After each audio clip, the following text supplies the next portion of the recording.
বন্ধুরা, আজ আমরা কথা বলবো আমাদের গোলাপ গাছের পরিচর্যা নিয়ে। আমরা সকলেই চাই শীত পড়ার সাথে সাথে আমাদের সমস্ত গোলাপ গাছের মধ্যে নতুন গ্রোথ ও প্রচুর পরিমাণে ফুলকে পেতে। বন্ধুরা, বর্তমান সময় আমরা জানুয়ারি শেষ দিকে এসে দাঁড়িয়ে আছি এবং এই সময় অনেক বাগানি বন্ধুদের গোলাপ গাছের মধ্যে দেখা যাচ্ছে যেমন ধীরে ধীরে ফুল আসা বন্ধ হয়ে গেছে, তেমন কিন্তু গাছের মধ্যে নতুন ডালপালা আর বৃদ্ধি হচ্ছে না। যারা তোমরা তোমাদের গোলাপ গাছের মধ্যে এখনো পর্যন্ত কোনো ধরনের গ্রোথকে লক্ষ্য করতে পারছো না, যারা তোমরা তোমাদের গোলাপ গাছের মধ্যে এখনো পর্যন্ত ফুলকে আনতে পারছো না, তো তোমরা যদি চাও তোমাদের গোলাপ গাছের মধ্যে এই সময় প্রচুর পরিমাণে নতুন ব্রাঞ্চ আসুক এবং সেই ব্রাঞ্চ থেকে প্রচুর পরিমাণে গাছের মধ্যে ফুল ফুটুক, তাহলে কিন্তু আজকের এই ভিডিওটাকে একটু স্কিপ না করে তোমাদের কিন্তু সম্পূর্ণ দেখতে হবে।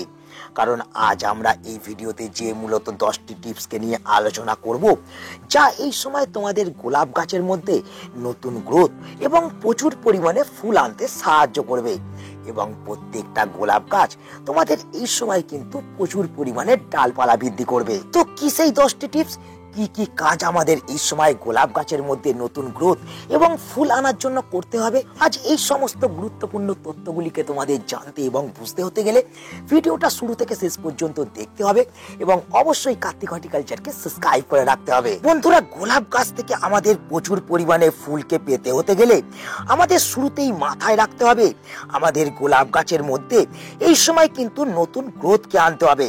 তোমরা দেখতে পাচ্ছ আমার গোলাপ গাছের মধ্যে কিন্তু নতুন গ্রোথ আসতে শুরু করেছে এবং সেই নতুন গ্রোথের সাথে সাথে তোমরা দেখতে পাচ্ছ ডগার দিকে কিন্তু কুঁড়ি আসতেও শুরু করেছে। কিন্তু যেহেতু এখন আমাদের গোলাপ গাছের মধ্যে এই রকম নতুন গ্রোথ আসা বন্ধ হয়ে গেছে, তাই আমাদের গোলাপ গাছের মধ্যে এই রকম আমাদের নতুন গ্রোথকে আনতে হতে গেলে আমাদের কিন্তু এই সময় 10টি টিপসকে কিন্তু আমাদের মেনে চলতে হবে। তো যে কারণগুলির জন্য এই সময় আমাদের গোলাপ গাছের মধ্যে এই রকম নতুন নতুন গ্রোথ এবং কুঁড়ি আসা বন্ধ হয়ে গেছে, সেই কারণগুলির মধ্যে প্রথম কারণ হলো গাছের মধ্যে সঠিক সময় প্রুনিং না করা।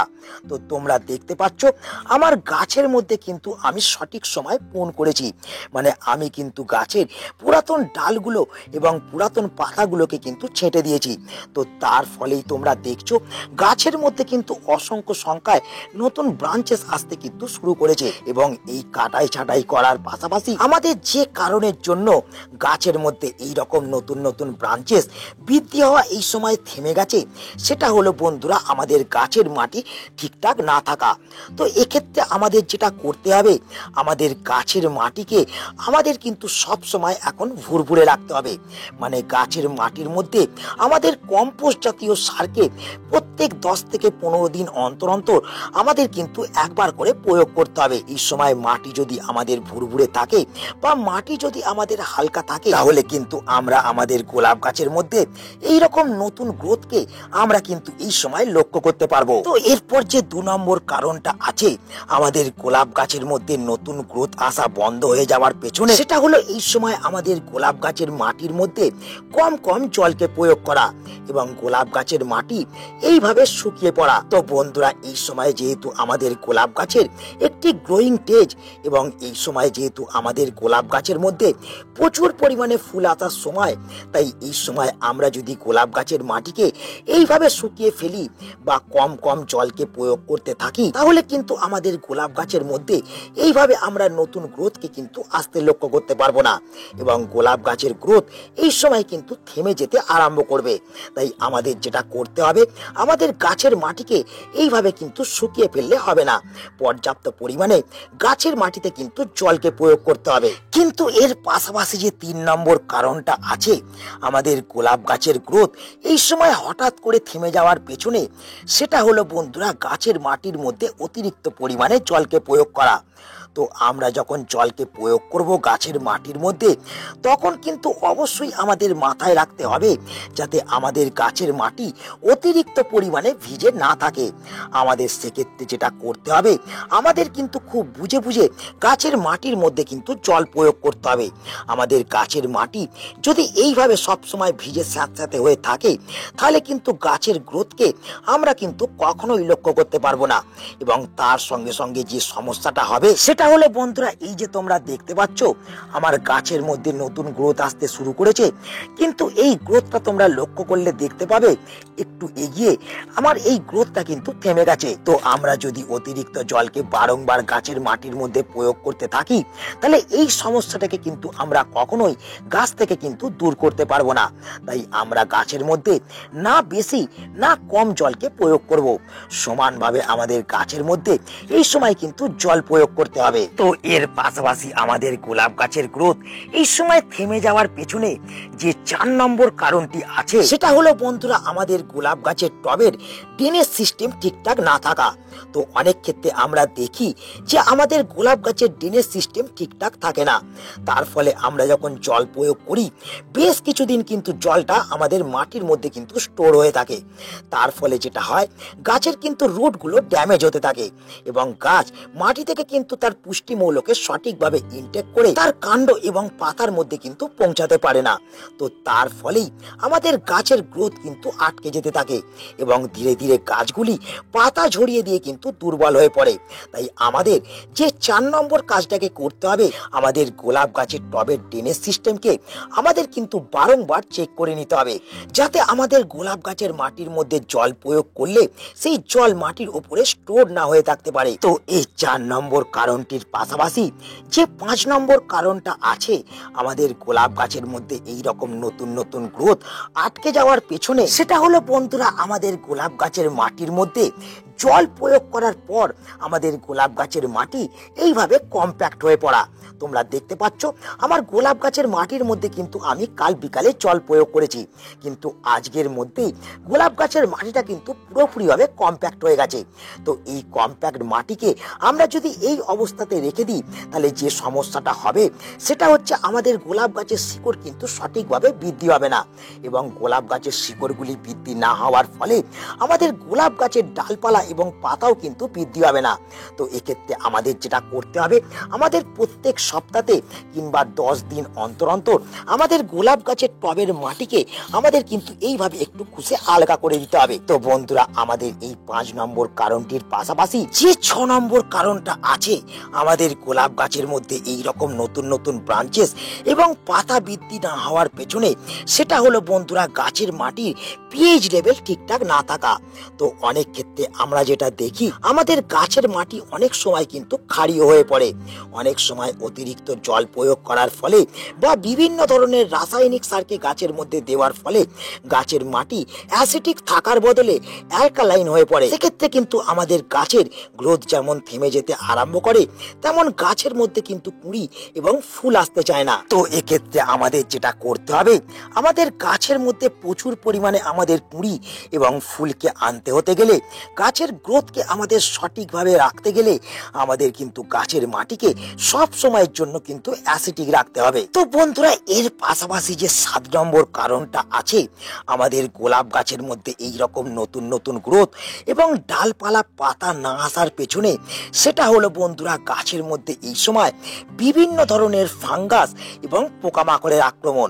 আমাদের গাছের মাটির মধ্যে যেমন ফাঙ্গাস আক্রমণ এই সময় হয়ে থাকে, তেমন কিন্তু গোলাপ গাছের পাতার মধ্যেও এই সময় বিভিন্ন ধরনের ফাঙ্গাস, মাইটস, অ্যাপিডস বিভিন্ন ধরনের কিন্তু সমস্যা হয়ে থাকে। তো এই ফাঙ্গাসের আক্রমণকে যতক্ষণ না আমরা বন্ধ করতে পারবো, এবং তার সঙ্গে সঙ্গে এই যে তোমরা দেখতে পাচ্ছ গাছের পাতাটা কুঁকড়ে যেতে আরম্ভ করেছে, তার মানে গাছের পাতার মধ্যে কিন্তু অ্যাপিডসের আক্রমণ হয়েছে। তো এই গাছের পাতাকেও আমরা যদি এই কোঁকড়ানোর হাত থেকে বাঁচাতে না পারি তাহলে কিন্তু আমরা কখনোই আমাদের গোলাপ গাছের মধ্যে এই ধরনের নতুন গ্রোথকে কিন্তু আনতে পারবো না।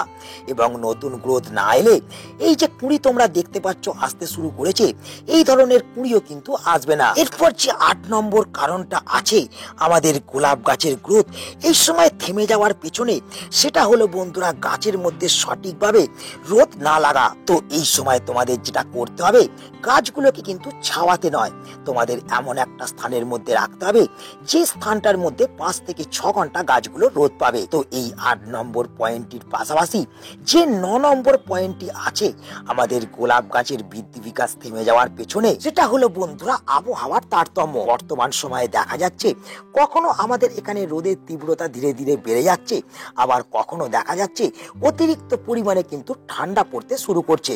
তো এই দুটি কারণের জন্যই আমাদের কিন্তু গোলাপ গাছের গ্রোথ এই সময় থেমে যেতে আরম্ভ করছে এবং তার সঙ্গে সঙ্গে গাছের মধ্যে কিন্তু কুঁড়ি আসতে চাইছে না। এক্ষেত্রে আমাদের আবহাওয়া যখন স্টেবল হবে তখন কিন্তু গাছের গ্রোথ আবার কিন্তু নতুন ভাবে শুরু হতে আরম্ভ করবে। তো এর পাশাপাশি যে 10 নম্বর কারণটা আছে আমাদের গোলাপ গাছের গ্রোথ এই সময় আটকে যাওয়ার পেছনে বা গোলাপ গাছের মধ্যে এই সময় ফুল না আসার পেছনে, সেটা হচ্ছে সঠিক খাবারের অভাব। তো সেক্ষেত্রে আমরা কোন ধরনের খাবারকে এই সময় গাছের মধ্যে প্রয়োগ করব? তো বন্ধুরা, শুরুতেই আমাদের মাথায় রাখতে হবে আমাদের একটা গাছের গ্রোথের জন্য বিশেষ কয়েকটি কিন্তু পুষ্টিমৌলের প্রয়োজন, যেটা হচ্ছে নাইট্রোজেন, ফসফরাস, পটাশিয়াম, ম্যাগনেসিয়াম এবং আয়রন।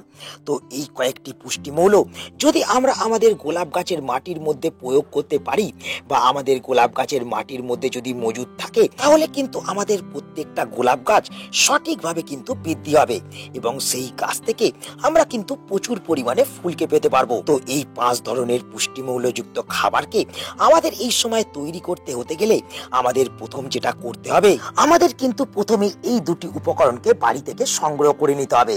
হ্যাঁ বন্ধুরা, ফেলে দেওয়ার থেকে ভালো আমরা এই উপকরণকে দিয়ে আমরা আমাদের গোলাপ গাছের গ্রোথকে এই সময় বাড়িয়ে নেব। তো আমরা পেঁয়াজের খোসা এবং কলার খোসাকে কিন্তু বাড়ি থেকে আমরা সংগ্রহ করে নেব এবং এই কলার খোসা এবং পেঁয়াজের খোসাকে সংগ্রহ করে নেওয়ার পর আমাদের যেটা করতে হবে সেটা হলো বন্ধুরা, আমাদের শুরুতেই একটা খালি পাত্রকে কিন্তু নিয়ে নিতে হবে। তোমরা দেখতে পাচ্ছ আমি কিন্তু একটা খালি পাত্রকে নিয়েছি এবং এই পাত্রের মধ্যে আমরা কিন্তু কয়েকটা পেঁয়াজের খোসাকে আমরা কিন্তু প্রথম দিয়ে দেবো। তোমরা দেখতে পাচ্ছ আমি কিন্তু এখানে 4 থেকে 5টা বড় বড় সাইজের পেঁয়াজের খোসাকে আমি কিন্তু সংগ্রহ করে নিয়েছি এবং এই 4-5টা পেঁয়াজের খোসাকে আমি কিন্তু এখানে এই পাত্রের মধ্যে কিন্তু দিয়ে দেবো এবং তার সঙ্গে সঙ্গে আমরা 4 থেকে 5টা কলার খোসাকে কিন্তু এখানে আমরা প্রয়োগ করে দিচ্ছি। তোমরা দেখতে পাচ্ছ। এরপর আমাদের যেটা করতে হবে, এই পাত্রের মধ্যে কিন্তু ঠান্ডা জল নয়, আমাদের কিন্তু উষ্ণ গরম জলকে আমাদের কিন্তু 500 ml প্রথম প্রয়োগ করে দিতে হবে এবং তারপর আমরা যখন দেখব আমাদের এই ফুটন্ত জলটা ঠান্ডা হয়ে গেছে, তখন কিন্তু আমাদের একটা অন্য পাত্রের মধ্যে ছাঁকনির সাহায্যে এই দ্রবণটাকে কিন্তু ছেঁকে নিতে হবে। তোমরা দেখতে পাচ্ছ আমি কিন্তু এই 500 ml গরম জলটাকে ঠান্ডা করে একটা অন্য পাত্রের মধ্যে কিন্তু ছেঁকে নিয়েছি এবং এই যে দ্রবণটা দেখতে পাচ্ছ, এই দ্রবণটাকে আমাদের যেটা করতে হবে, আমাদের কিন্তু একটা 1 লিটার দ্রবণ তৈরি করতে হবে। মানে এর সঙ্গে আরো আমাদের 500 ml কিন্তু জল মিশিয়ে দিতে হবে। তো এই দ্রবণটার সঙ্গে জলকে মিশিয়ে নেওয়ার পর আমাদের যে উপকরণটা এই দ্রবণটার সঙ্গে মেশাতে হবে সেটা হলো বন্ধুরা এটা। তো তোমরা আমার হাতে যেটা দেখছো এটা হলো কফি। তো এই কফি আমাদের গাছের মাটিকে যেমন এই সময় অ্যাসিডিক রাখবে, তেমন কিন্তু এই কফি আমাদের এই দ্রবণটার মধ্যে ম্যাগনেসিয়াম এবং আয়রনের যোগানটা দেবে। মানে আমরা কিন্তু এই দ্রবণটার মধ্যেই nitrogen, phosphorus, potassium, calcium, iron এবং তার সঙ্গে সঙ্গে বিভিন্ন ধরনের কিন্তু পুষ্টিমৌল পেয়ে গেলাম এবং এই খাবারটাকে আমাদের এই সময় গাছের মধ্যে প্রয়োগ করতে হলে আমরা এই খাবারটাকে দুভাবে কিন্তু এই সময় আমরা গাছের মধ্যে প্রয়োগ করতে পারবো।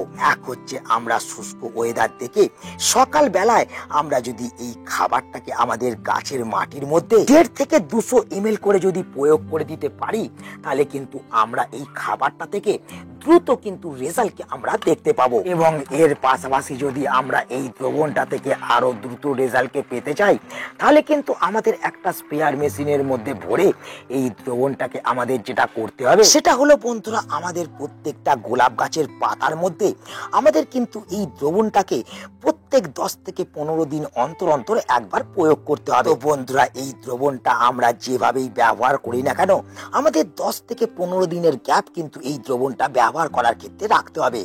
তো সঠিক পদ্ধতিতে যদি আমরা এই 10টি টিপসকে মেনে এই সময় আমাদের গোলাপ গাছের পরিচর্যাটা করতে পারি, তাহলে আমাদের গোলাপ গাছ থেকে আমরা কিন্তু দ্রুত বেনিফিট লক্ষ্য করতে পারবো এবং প্রত্যেকটা গোলাপ গাছের মধ্যে নতুন ব্রাঞ্চ এবং তার সঙ্গে সঙ্গে প্রচুর পরিমাণে কুঁড়ি এবং ফুলকে আনতে পারবো। তো তাই আজ এই ভিডিওটা এখানে আমি শেষ করছি।